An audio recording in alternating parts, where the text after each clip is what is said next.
ಸಮಸ್ತ ಕರ್ನಾಟಕದ ಜನತೆಗೆ ಕನ್ಸ್ಯೂಮರ್ ಭಾರತ್ ನ್ಯೂಸ್ಗೆ ಸ್ವಾಗತ. ನಾನು MR ತಳಗೇರಿ.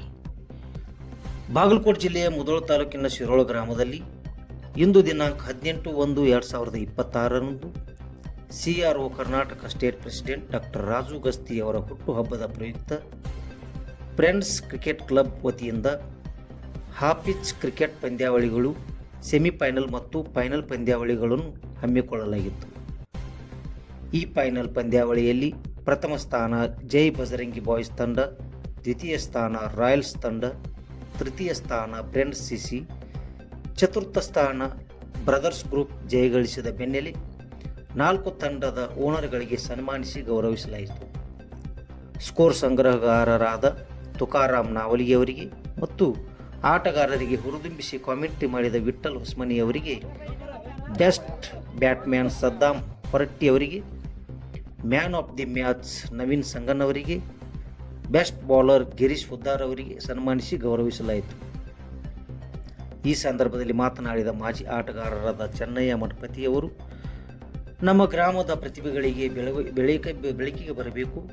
ಮುಂಬರುವ ದಿನಮಾನಗಳಲ್ಲಿ ಇನ್ನಷ್ಟು ಪಂದ್ಯಾವಳಿಗಳನ್ನು ಏರ್ಪಡಿಸಲಾಗುವುದು. ಶ್ರೀ ಕಾಡಸಿದ್ದೇಶ್ವರ ತಂಡದ ವತಿಯಿಂದ SPL ಸೀಸನ್ 2 ಆಯೋಜನೆ ಮಾಡಲಾಗುವುದು ಎಂದು ಹೇಳಿದರು.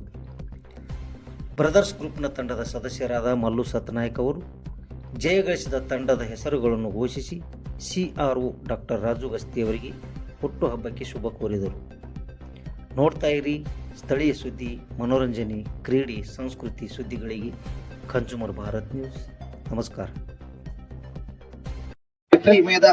ಪ್ಲಾನಿಂಗ್ ಇದ್ರು ಎಲ್ಲರೂ ಸಹಾಯ ಮಾಡ್ರಿ, ಸಹಕಾರ ಮಾಡ್ರಿ. ಆಟಗಾರ ಇನ್ನೊಂದ್ ಸ್ವಲ್ಪ ಜಾಸ್ತಿ ಫಾರ್ಮ್ ಹಾಕ್ರಿ. ಎಲ್ಲ ಹೊಸ ಆಟಗಾರ ಬೆಳಕಿ ಬರ್ಲಿ. ಯಾಕಂದ್ರೆ ಆಡಿದ ಪ್ಲೇಯರ್ಗಳು ಆಡೋದ್ರಿಂದ ಏನ್ ಆಗಂಗಿಲ್ರಿ. ಹೊಸ ಪ್ಲೇಯರ್ ಬೆಳಕಿ ಬಂದಾಗ ಎಲ್ಲರಿಗೂ ಗೊತ್ತಾಗತ್ರಿ. ಅದಕ್ಕಾಗಿ ಎಲ್ಲರೂ ಒಳ್ಳೆ ಪ್ರಯತ್ನ ಮಾಡೋಣ, ಚಲೋ ಟೂರ್ನಮೆಂಟ್ ಮಾಡೋಣ. ದೇಶ ವರ್ಕ್ ಮಾಡೋ ವತಿಯಿಂದ SPL ಸೀಸನ್ 2 ನಡೆಸ್ತಾರೆ. ರಾಜಣ್ಣ ಗಸ್ತಿ ಅವರ ಹುಟ್ಟುಹಬ್ಬದ ಪ್ರಯುಕ್ತ ಶಿರೋಳ ಗ್ರಾಮದಲ್ಲಿ ಹಾಪಿಸ್ ಕ್ರಿಕೆಟ್ ಟೂರ್ನಮೆಂಟ್ ಅನ್ನು ಹಮ್ಮಿಕೊಳ್ಳಲಾಗಿತ್ತು. ಈ ಟೂರ್ನಮೆಂಟ್ ನಲ್ಲಿ ಮೊದಲ ಸ್ಥಾನವನ್ನು ಜೈ ಬಜರಂಗಿ ಬಾಯ್ಸ್ ಪಡೆದುಕೊಂಡಿರುತ್ತದೆ.